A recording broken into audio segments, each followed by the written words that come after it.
Alright everyone, so today we're taking a look at three small quality of life mods, I guess you can call them. One's like a little bit more almost a bit content-y, but they're just three small mods that, well, each individual one does not really change the game a whole lot. They just add a certain amount of polish that genuinely makes the game feel 10 times better. After playing these mods, I really just don't want to turn them off. They don't make the game too cheesy, but just, once again, it feels nice and polished and just super nice to have in the game. But yeah, I'm not going to waste too much time. Let's just get right into the video and check out those three mods. Alright, so the first mod we're taking a look at is actually a very small mod that I genuinely love. It is the damage multiplier stat mod, which shows you your damage multiplier in your stats menu. And now, just to point out, it's a little big to begin with. I don't really like the size of it then.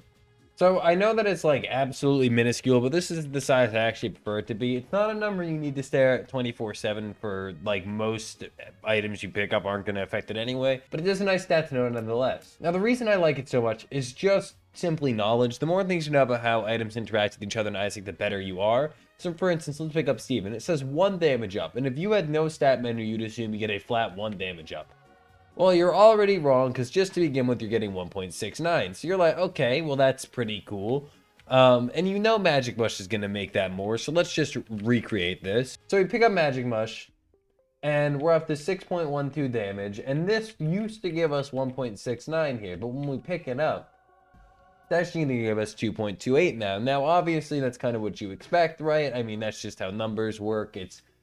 It pretty much checks out roughly, but it's still just a good thing to know and a good thing to see that when you have a 1.5 times damage multiplier, this is how much happens. And on top of that, once you start combining multipliers, that's where it actually gets the interesting part for me.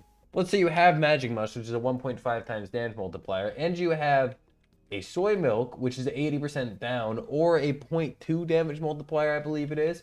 When you pick up Soy Milk, you actually have a 0.3 times damage multiplier. Now, here we are without Magic Mush, and if you look, our multiplier is 0.2. So when we give ourselves Magic Mush again, bam, it jumps up to 0.3, and that's really, really freaking good. 0.2, horrible. 0.3, horrible. But in comparison, 0.3 is a lot better. So seeing how different damage multipliers actually react with one another, that is why this is so darn good. It's just nice to know. Like, for instance, I genuinely didn't even know Magic Mush increased the damage multiplier Soy Milk before. It's not that I didn't think it did, it's just I never thought about it. But thinking about it, it makes Soy Milk so much better, because then all of a sudden, for the rest of the run, you're going to be getting way more damage just from having Magic Mush. So I do like it. I think this mod just increases your Isaac knowledge a little bit more, and knowledge really is everything with Isaac. So genuinely 10 out of 10. This one you just should go and download. Worst case scenario, you have some numbers on your screen. Like that's it. Alright, the next mod is another mod that's just a UI change, but I love this one too. I think it's really, really cool. Now, some people might not like it because they might think it's too screen cluttery. I don't agree, because I think at most you're going to have 2 to 3 respawn items in a run anyway, right?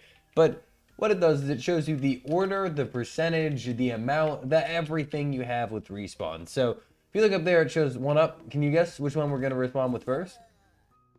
Well, bam, it's the 1 up. And then we know we have 9 lives left after that. And I know it's, honestly, I kind of wish it would get rid of this times 11 here. Let me check the mod config menu, see if that's an option. Okay, so that is not an option, but there are options to remove the numbers. There's options to only show your next respawn. There is options to hide and curse the blind. So you have plenty of options with it, but this is just one of those small mods that I think adds a ton to the game, because even though this might be common knowledge for some people, by the way, some people probably have the entire, like, respawn item chart completely memorized through and through like some sort of fucking genie. I don't. When I gave myself these items, I just gave the ones I thought of. I would have no idea which one came first. 1 up, I don't know why that's first. It might even have to do with the order I picked it up. I don't know. But I am glad to know Guppy's Collars always last. That makes a lot of sense with a 50% proc rate. I am glad to know Lazrags won't proc till after all 9 of my lives, which is a really great thing, because if you're not trying to, like, if you have all your Lazarus unlocks, right, then you'd be like, damn, if I become Lazarus now, I'm completely screwed. So it is good to know. I just think the mod is super well made and super cool. I think having the sprites up here is honestly very nice visually. I'll show you what it looks like with a lot of health so you can get like a more of a size estimate. All right, so there's the full health bar. Don't worry about the meats. They're normal, I promise. There's the full health bar. So you see it's still not even too screen cluttery, because like worst case scenario, most rooms, the small rooms, it's just up there on the wall. But even when it's not, like, you're gonna see an enemy through that. Oh god, I pressed the button. You're gonna see an enemy through that. It's never gonna actually be a problem in terms of how much you can see. So 10 out of 10. Once again, this is just a very nice quality of life mod that just adds so much by not adding a lot, and I love it. All right, everyone, the next one I want to show off actually does something with those Satan statues and the devil deals, because I'm sure, as you know, the angel rooms have those angel statues, which you can blow up for angels, which give you key pieces, which will boost your angel chance, let you go to Mega Satan, which can become, like, drop regular angel items or re-roll into them, regular ones using filigree feather or re-roll. They have a lot of uses. And the devil room has a statue that does nothing. However, you joke the card in, we should be able to see. Here is a Satan statue. Now, I didn't bring any bombs because I'm, you know, what's the word? Oh, yeah, like, overwhelmingly dumb. All right, we got a bomb in the statue. Bam, we blow up the statue. We now get angels in the devil fight. You have these hard versions of the angels, which I believe are literally the exact same version of the regular angles. Oh, we're back to the angle talk, huh? Angels, the only difference being they're colored for the devil deals. Yet they were never used in the actual devil deals. It never made sense, but now they're finally added so you can actually go to, like, Mega Satan while going the Satan path, which makes sense. But let me just debug 10 and kill this thing. All right, as you see there, we do get a key piece, which is super nice. However, there is one more thing I want to show off this mod that is a little scary, though. Once again, all this is configurable by the mod config menu, so if there's any parts you don't like, you can usually turn them off. All right, so here it is. Upon entering a deal with the devil, occasionally Satan himself can spawn.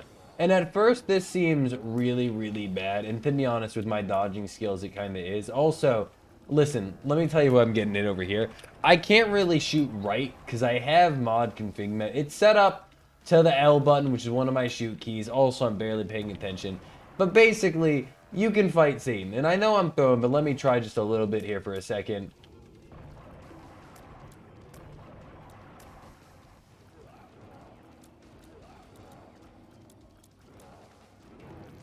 Okay, so we still got to hit a couple times even while trying. However, the thing with Satan is at least that phase of Satan really isn't that bad. It is not easy, but it comes at the price of keeping your HP. Now we are going to die, so let me fix that. However, it comes at the price of, instead of, like, it doesn't give you them for free, which is, you know, fair, okay. But, like, instead of just giving away your heart containers permanently, you have a rare chance to get Satan to spawn. And if you beat him, which you should be able to, I know it seems like, oh, he's such a late game boss. Really, the feat is the hard part of the fight. The actual Satan part, it's not that bad, and he doesn't have a lot of health, as you saw. So it's genuinely not that bad. I actually really like that. You may not, but if you don't be scared. You got this menu. Okay, you can actually adjust the chances up, down, whatever you want. Bam, now he's 21. Bam, now it's like, oh god, L doesn't. Okay, I need to fix my controls for this goddamn mod. That's the only reason I don't use it more. My controls are all out of whack. But yeah, you can just boost the rates or lower the rates however much you want in whatever game modes. And on top of that, you do have angels as well. And then after, like, they finish dropping key pieces, you can make them drop items. And I think that's completely fair to an extent. However, it's also kind of overpowered, right? But I do like it. I think it's cool. If you get 3 angels in a run, which is not easy, but I mean, it's much easier with this mod installed, to be fair, but it's not easy. But if you do, then you get rewarded, and it's cool. So yeah, if you don't like the Satan part of this, and you're just, like, apparently saving screenshots for no reason, but if you just like the part where you can get the angel pieces in the devil room, and you get to fight the devil angels more often, then give it a try. I mean, I think the mod is really cool, and I think you need to test out that Satan fight on low stats before you decide it's hard, because it's really not that bad. But anyways, guys, that was 3 mods that I genuinely think improve the Isaac experience by so much. Just, let's look at the small upgrades, right? You get to see your stat multipliers, therefore letting you learn more about Isaac and how stats work, and I think that's just a really cool thing. You get to see your list of respawns, allowing you to make more educated choices when it comes to killing yourself for revives with Dark Judas, and it also teaches you about which, like, what is the priority for pickup, so in the future you know how to play smarter too. And then you have the Angel Room Devil Deal combination thing, and that one's just cool because A, you get to save your heart containers if you can beat Satan, which teaches you to learn the Satan patterns even if you don't go Dark Room, which most people don't, so, you know, that's pretty good practice. And it allows you to go Mega Satan even if you don't get the Angel Deal. And the fact that that is a thing, makes me so freaking happy. So overall, I don't think any of this really breaks Isaac, and most of it is configurable too with the mod config menu. So if you think anything's too strong, usually there's a way to nerf it. But anyway, thank you so much for watching. If you enjoyed, leave a like, comment, subscribe, do whatever you please, and I will see you next time.